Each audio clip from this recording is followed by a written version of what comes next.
En plus des formulaires discutés précédemment, 5471, 8865, 3520, FinCEN 114, 8938, il existe un nombre important d'autres formulaires qui peuvent s'appliquer dans toutes sortes de situations.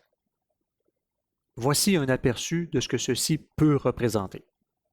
Le formulaire 926 est un formulaire qui doit être produit et envoyé au fisc américain lorsqu'un résident des États-Unis, sans égard aux conventions fiscales, contribue des biens à une société étrangère, c'est-à-dire non américaine. La pénalité pour ne pas produire ce formulaire peut atteindre 100 000 $. Une personne qui détient une participation dans un fonds commun de placement doit aussi produire un formulaire pour aviser le IRS. Évidemment, il est très commun d'avoir des individus qui détiennent des participations dans des fonds communs de placement, ou qu'on appelle parfois fonds mutuels. Donc, c'est un formulaire qui doit être produit par un très grand nombre de contribuables.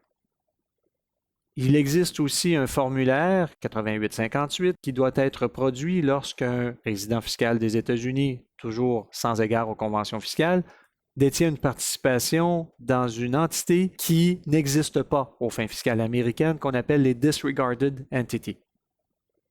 Ainsi, le formulaire 8858 doit être produit, par exemple, pour un résident des États-Unis qui contribue à une société canadienne que nous appelons un Unlimited Liability Company.